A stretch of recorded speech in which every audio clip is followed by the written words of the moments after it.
Hey everybody, I know it's been a while since I made a video, but my life has been pretty consumed with an amazing thing that I've been doing. My husband and my best friend and I, we all started a business together, so I've been putting in a lot of work getting the foundation and the groundwork set for that project, and so I haven't really had a lot of time to make videos like I used to, and I haven't been doing any writing.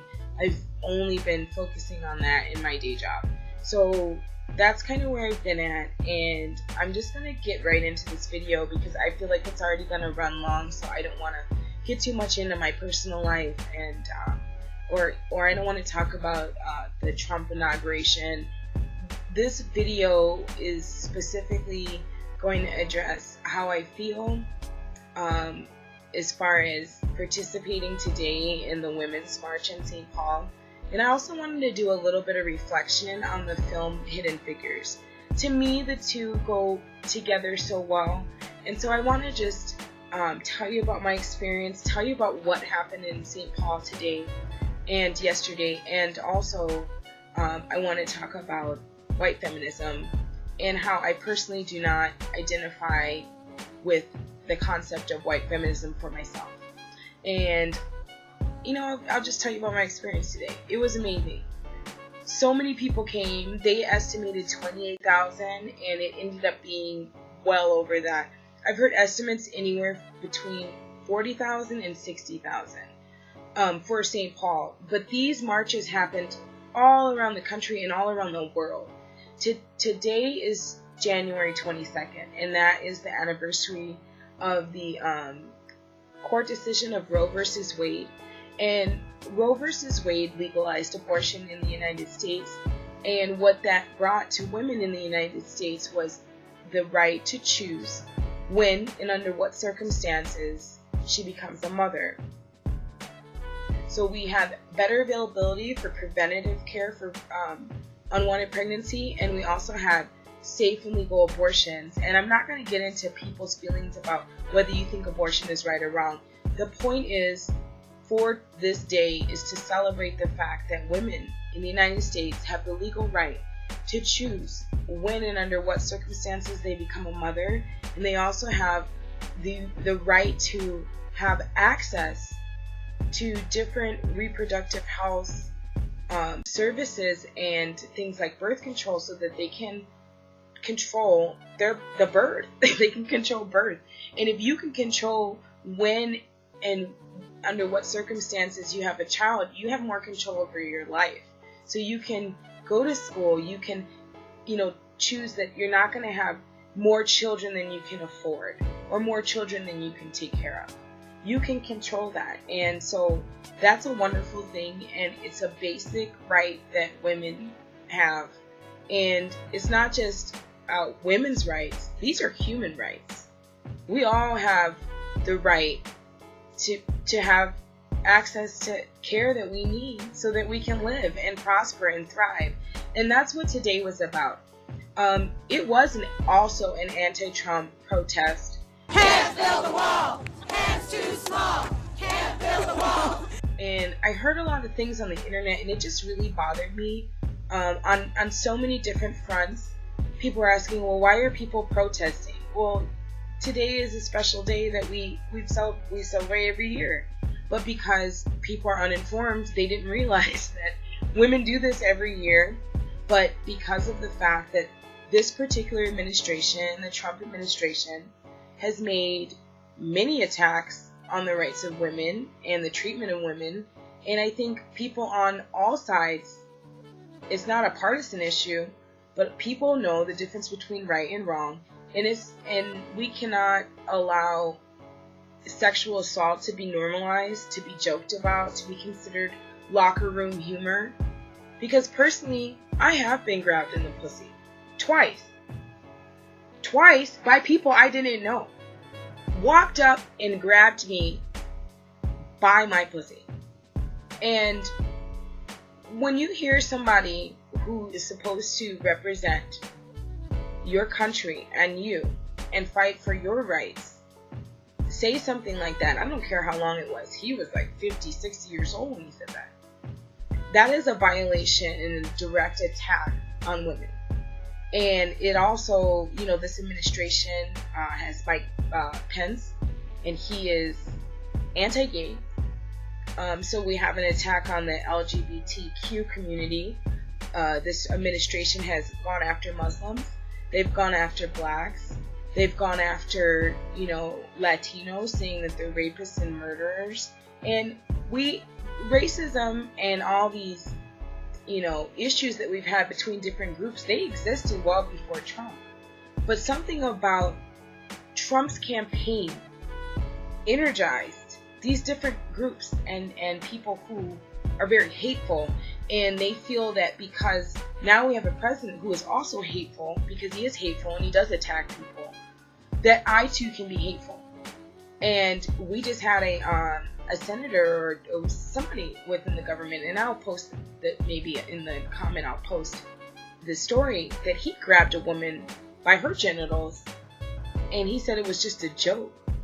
And this guy, he basically just says, I don't have to be politically correct anymore. I don't have to respect women's rights. This administration has promised that they're going to defund things like Planned Parenthood. Planned Parenthood only does 2% of their services are abortion services.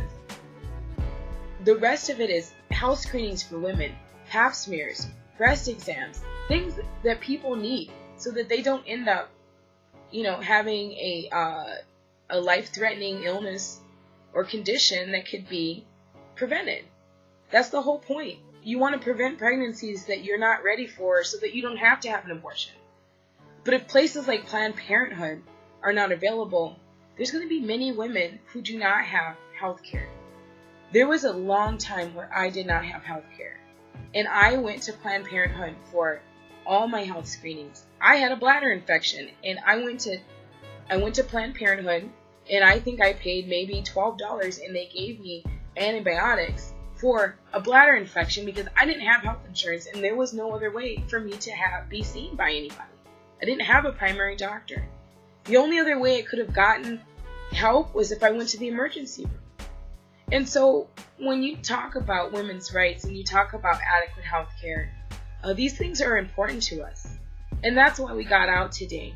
And that's why we're going to continue to go out and fight for the rights of women. But I did have some experiences today, and I do have feelings about the fact that I did see so many women mobilize. And it was mainly, the white women. They showed up. And the women of all colors. I mean, I saw people, out of 60,000 people, the crowd was fairly diverse, but I didn't see hardly any black women out there. And I know the reason why they weren't there. The reason why a lot of those people, and I've talked to people on my Facebook and just a lot of people how they feel in general, is that white feminism does not work for them. And I agree with that. I believe that the struggle of white feminists, there's been a lot of benefit to black women. We share benefits, and there's times when we succeed, and there are, changes in civil rights, and then white women, in turn, benefit from that. But do I feel like the main focus, or do I feel included when people talk about women's rights? Are they talking about my specific rights as a black woman? I do not feel that way. I don't feel that way because of a lot of reasons. Prime example, a lot of people who know me, they know that I have a big issue. I've kind of become like this activist for not touching women's hair, especially black women. And I started to advocate for this because within especially the last 2 years, this happens to me all the time. And it's not because of my hair color. I change my hair color all the time. But this even happens when I just have my natural hair, which is dark brown, black. Oh, and a lot of gray now. Yeah, I have a lot of gray hair. But my natural hair color, I don't color my hair. I wear extensions, so it's not an issue of them wanting to touch my hair because of the color. They touch my hair because I'm black.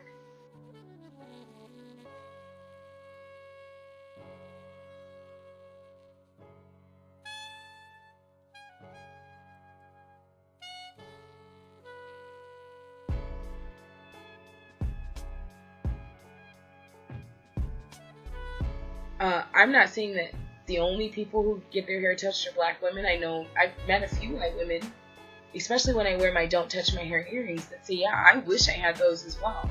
They don't like people touching their hair. But I have to explain to them that I don't wear these because I think they're funny. I wear them because I have to. Because so many people come up and feel like they can touch me. And that's what happened to me at the Women's March. I do have to say, one thing that happened, and the reason why we were even standing in this area and we weren't able to move forward, was because a Trump protester had actually attacked some of the people, the protesters that were there, or the marchers that were there, with pepper spray. And so the ambulance had to come through, and the police, apprehended that individual, and then the line moved on. But anyway, that was the only incident of violence that had occurred, and that was against the people who had showed up there. And I don't know all the details, so I'm not going to get into that. But outside of that, it was a very peaceful event with people of all different groups. I saw speakers that were from Planned Parenthood. There was a lot of local politicians that were there, and I was very inspired. And the atmosphere was that these are women coming together, and the underlying thing that brings us together is that we are women. And that part of it, I do agree. But where my opinion shifts is that my experience as a black woman, my blackness can't be separated from my womanhood. The experiences I have as a woman are always, influenced by my experience as a black person. I have many white female friends, and my very best friend, the one I'm starting this business with, is white. So we talk all the time, and we have a very good understanding of where the other person is coming from. And we have two totally different things that we worry about in life. We both have struggles. Believe me, we talk on the phone all the time about our personal struggles, but they're very different. And that's how we are able to be best friends, is because we recognize that we have different struggles. And when I tell my best friend, this is going on in my life, she understands, and she, in the sense that I'm not telling a lie, and that this is something I'm experiencing, and it's different from hers, and that she knows that I'm not telling her to shame white people or to shame her, white people in general, but that these things happen to me, and I can't deny the fact that these things happen, because it makes some people feel uncomfortable. So as we were bottlenecked, because of the pepper spraying incident, we were standing, and there were women, and everyone's getting a little antsy, but they're talking to each other, and I'm talking to the people next to me, and we're laughing and we're joking. And then I think it was 2 or 3 white women come in front of me, and they go, "Oh, your hair is so beautiful. I love your hair." And, I'm always like, "Thanks," But then I always tense up, because I know at some point there's this opportunity where people will come up and they'll touch me. This happens to me all the time. And this woman walks up to me, and she just grabs my hair and starts looking at it. She didn't ask me. I don't even know who this person is. It was an absolute stranger. I had never met that person before that moment, and they walked up and they examined my hair, and I told her, "No, you don't get to touch me unless you ask." I said, "That's a violation of space. You don't touch people's hair unless you ask them first." And she just turned around, and the people that she was with turned around, and they didn't talk to me anymore. Which is generally what happens when this happens to me at work all the time. Absolute strangers will come up and start feeling in my hair. I don't even know these people. They'll just walk up to me and do this. And it happens to me several times a week. I actually made a video about this. Absolute strangers come up and touch me. And usually the reaction is that they're offended, they're mad, or they're just so embarrassed that they just don't touch me. They just walk away after they've touched me. So what that experience was a very simple reminder that even though we're here, literally, to protest the fact that our president feels that it's okay to touch women without their permission. Yet, here I am with these feminist white women, and they're examining my hair and things that are attached to my body because they feel entitled to do so without my permission. And never once did I get, oh, I'm sorry, I didn't mean to invade your space. Thanks for letting me know that. I won't do that again. No, the back was literally turned into my face. And like I said, I had a lot of great experiences, while I was at the march. I felt fulfilled. I cried many times because I saw people and things and met people and heard their stories. And I went with a really good friend of mine who's a Latina, and we spent 2 days of us just like getting to know each other even better and sharing stories and going out and exercising our First Amendment right against an administration that has perpetuated hate against so many groups that it has really like stirred a very, very terrible, dust in the corner of the United States.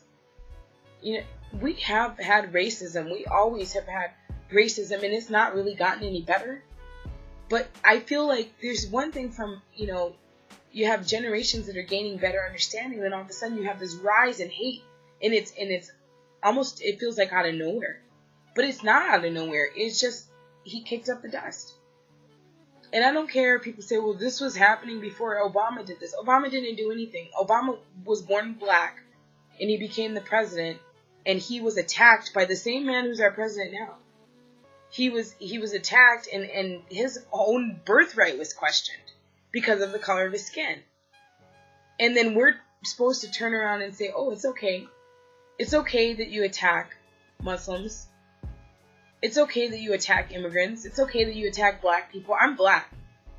I'm not going to allow, normalize. There's so many things that are not normal about this situation. It's not about people whining. This man is dangerous. It's not about, partisanship. If there was another Republican president, I most likely wouldn't be out protesting that president. I went out there to be in solidarity with other people who are like-minded. But, like I said, my experience was that I didn't feel that situation that happened to someone walking up and touching me, because they don't feel that I'm the same as them. I've talked to, even in the workplace, I've had issues with the hair touching and racist comments. And I've talked to other, managers that are white feminists. And they didn't do anything to understand that my situation is different because of my blackness is always going to change the way that people perceive me as a woman. And sometimes people don't even perceive me as a woman because I'll tell them, this is happening to me. I'm being touched. People, I had an old man. I was stocking a shelf. This happened like last few months ago, like 8 months ago. And this man came up behind me and he put his arms around me from the back and started whispering in my ear, asking me where something was. And I went back, I said, why are you touching me? He said, don't you work here? I said, yeah, but you can't just walk up behind me and put your arms around me and whisper in my ear. That's not okay. And he said, well, I'm sorry. And I answered his question. And then I didn't mean to touch you like that. I said, that's not okay. And then I just walked away. And so I've had a history of people feeling that they can touch me. And that's just one out of many stories of customers. I had a man that came up behind me and snapped my bra strap while I was making a cup of coffee. So these are things I deal with in the workplace. And I talk to other women. I said, does this happen to you? Do men walk up and snap your bra strap? Or do customers come up behind you and whisper in your ear and put their arms around you from the back? Do people touch your hair on a daily basis without asking you? And they all go, no. And I can't believe that this happens to you. I put it on my Facebook all the time. People are like, I can't believe this happens to you. I can't believe it either.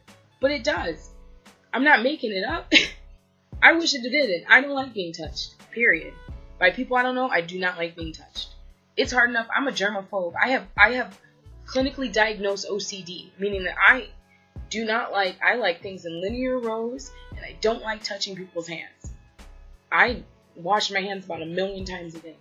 I don't even like giving people handshakes. But I do it because I know that I have to conform on some level to what is expected of me in society. I can't, flinch every time someone comes near me. But it's a struggle for me. So when people feel because I'm a black woman and my hair is different than theirs, they can come up and touch me, and I don't have the right to say no. So you're not fighting for my equal rights. Because some of the white women, most of the time when people do this, it's white women that do this to me. And so that's how I feel. When Sandra Bland died, where was Sandra Bland's Women's March?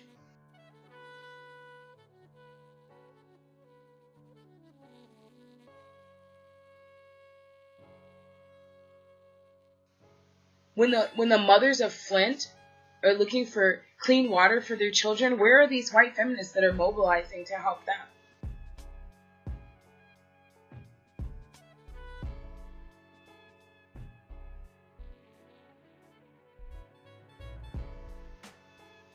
That doesn't exist. We can talk about rights in general, and I'm not saying that there are no white feminists or activists that don't care about black lives and understand that black women have a different experience with the racialized aspect of their womanhood. And that's the thing about the movie Hidden Figures. That's where this comes in. So I know a lot of you guys have watched the movie. If you haven't, I'm not going to get into all the specifics because, again, I'm trying to keep this short. But the movie is about 3 black women. They're all work in science and mathematics. A computer programmer, an engineer, and a mathematician. And these 3 women are absolutely brilliant. I don't remember all the names of the people they portray, but the main actors that are in this movie are Octavia Spencer, Janelle Monáe, and Taraji P. Henson. And all I gotta say about this movie is the acting, the story, everything about it is superb and brilliant. But what disheartened me when I went and I read, because so many people saw it, everybody went out and saw this movie. And they told their friends, and then a lot of people saw it twice, and I'm probably gonna go see it twice in the theater. But a lot of people, after they watched the movie, they were saying, this isn't a black movie. This movie's for everybody. And it's like, or this is a movie about women. It's not just about black women. It's about women in general. And I think that's very dismissive, especially after you watching the movie. I understand how you can feel empowered and benefit. It's just like I said, I benefit from aspects of white feminism. There could be some things that black women go through and they accomplish that you get an indirect benefit from. But when we're talking about black women's struggles, black women's stories, you are not allowed to hijack and take away the black from the excellence, from the struggle. You can't take away their blackness because their blackness was an inherent part of their struggle. These women, one of which, the woman who was a computer programmer, had to steal books from the library because she was not allowed to check them out because they weren't in the colored section of the library. So she had to steal the books to teach herself and other women how to do computer programming just to save their jobs because they were bringing in computers that nobody knew how to use. But this woman decided, I'm going to figure out how to work this machine and I'm going to learn how to program it, and I'm going to teach all the other black women to how to program it because they were all working at NASA. Now, I'm not going to get into the whole story of how they got into NASA. You guys have to go watch the movie, and I would also, like myself, I'm going to go read the autobiographies of the women that were in the movie. But I think that just giving you a brief rundown.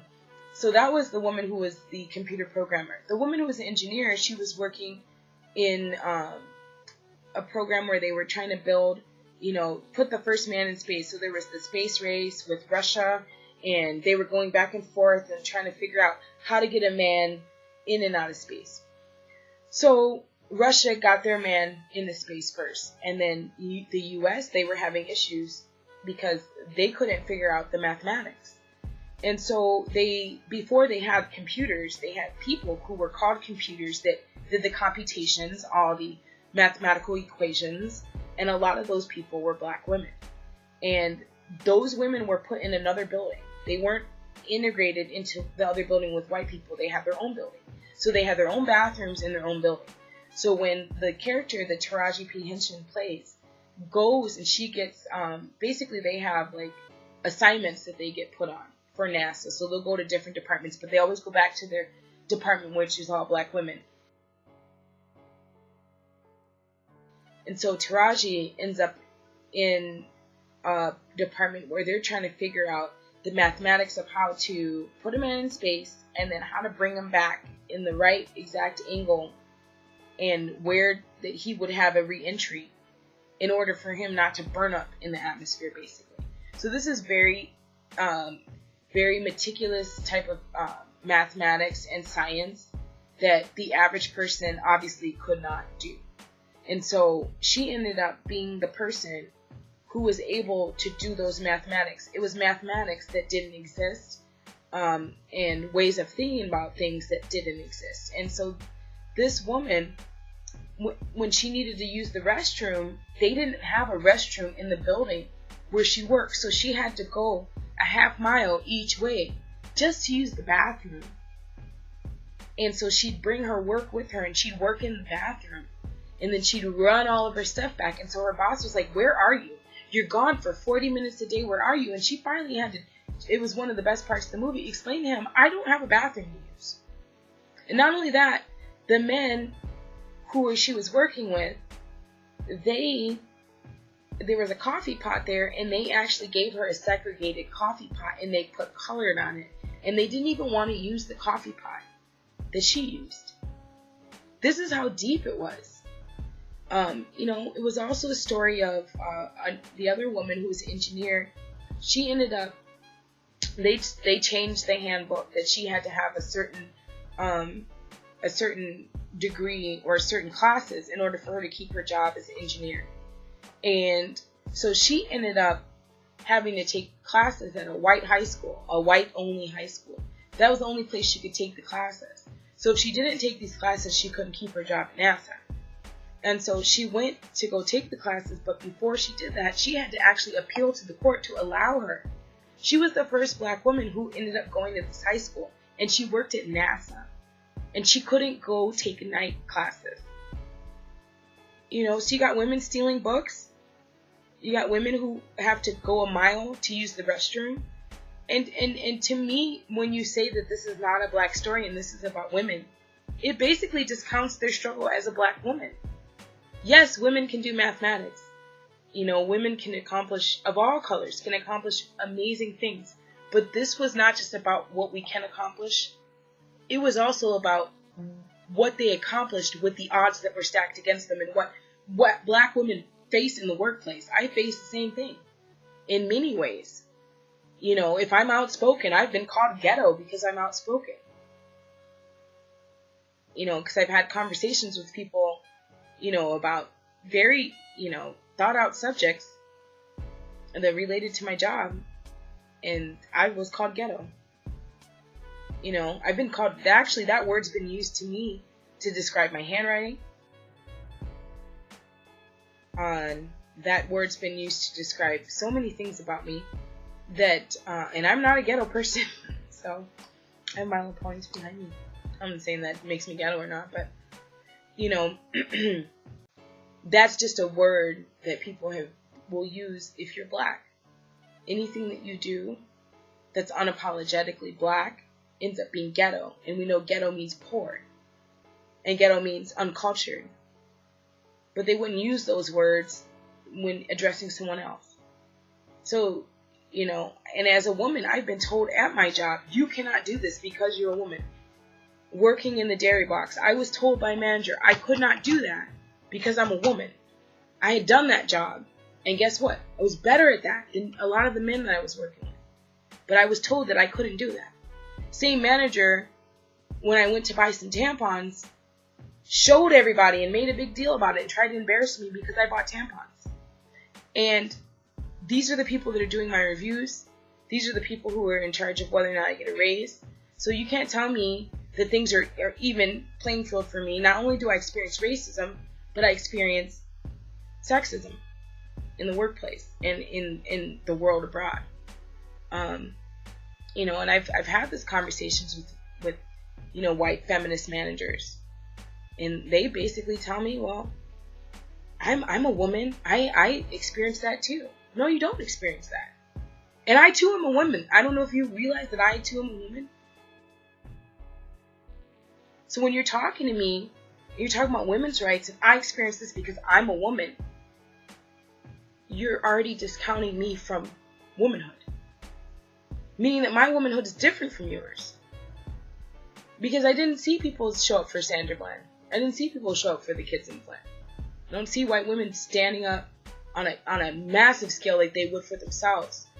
I almost feel like white women were more insulted by a man who said that he felt like he could grab them in the pussy than they were with the fact that the police executed a woman over a traffic violation and she died, and I didn't see a women's march for Sandra Bland. And that's not to say that there are no white feminists that care about black lives and care about different groups and experiences that they haven't experienced. But I just don't see how, when you speak of white feminism, how that has anything to do with me. Because, like I said, a lot of times the oppression that I feel is from other women, and they're usually white women. So, that's my feelings on this women's march. I thought it was a beautiful thing, but what my message is for this is we have to do better. If you say that you're for women's rights, start to include black women and other women of color in that narrative. And stop telling us, when we're telling you this is what we go through, and sometimes it's perpetuated by you, my white sister, that you don't tell me, well, I experienced the same thing. That you putting a safety pin on your shirt changes something for my life. Some of those people, it's like, it might make you feel good to put that on there, but are you really going to stand up if something happens? Because I'll tell you right now, when my pussy got grabbed on the bus, there was nobody that stood up for me. And I said this man assaulted me. He put his hands between my legs, and nobody helped me. Not one person on a bus with 100 people helped me. And when I was in high school, and a kid in the hallway just walked up and grabbed me in my pussy, nobody did anything. The white principal at the time said boys will be boys. Same thing she said when my head got smashed against the wall while boys were wrestling in the hallway. And I had a migraine for 3 days. She said boys will be boys. The only 2 times I was in her office were 2 times one time I was hurt and one time I was assaulted at school. Oh, and the 3rd time I was in there because I had a racist teacher who was trying to make it so I didn't graduate from high school. And I had white women, white teachers. I had an art teacher, a liberal arts teacher, and another teacher that made sure that I graduated because this woman's racism was so terrible. She was trying to take a student who was going to graduate. I had more credits than I needed to even graduate, and I needed 1 class. And she wanted to prevent me from actually having that class because I stood up, because she was being mean to people who were gay, and she kept saying racist comments to me. And I stood up in the middle of the classroom and I said, it's wrong. You're not going to do this. She kicked me out of her class. And she said that until I apologized to her, I can't come back in. And she knew I needed this class to graduate. And it was actually a class that was below the level that I was taking. I was taking international baccalaureate classes, which are college level classes. This was an AP class. It was a college prep class. So I was in a way higher level. And I decided my senior year, I just need this 1 class. Let me just take the easy class. But it ended up not being so easy. So I almost didn't graduate because of this. Because of racism. I almost didn't graduate from high school. So please spare me this, oh, we're marching for everybody. Because if you don't even listen to my stories and you interject yourself on top of when women of color are telling you this is what we're experiencing, don't believe in your heart that because we're women, we experience the same thing. We experience similar things, but it's not the same. But I do believe in different groups of women coming together and having that moment where we can share and that we can say your life matters and what you're doing matters. I support white women fighting for their rights, but I don't want them to disillusion themselves to thinking that that in mass that they're fighting for my rights, because my rights were violated while I was there marching for all women's rights. And so that's my opinion on it. What do you guys think? I don't know how well I've articulated this, but I just wanted to, say my opinion, and I wanted to thank and congratulate women for making this historical event, and that we did celebrate, our human rights as women. But I do want to talk about that intersectionality. What are we doing to listen better, and to not silence people of color, and to not insert your narrative over theirs?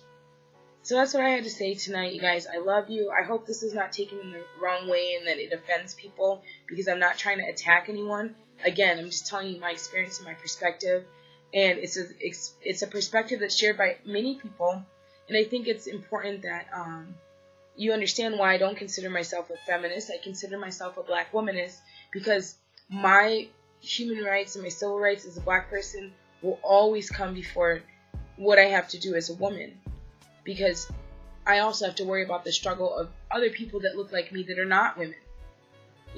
I have to think about those things first. And so leave a comment, like, subscribe, share, do what you need to do. But I do want to thank everybody for coming out today and to set that historical record of inaugural protest or march, in that we really did let people know that we're here, we're not going anywhere, and it's not okay to grab people by the pussy and then pussy grabs back.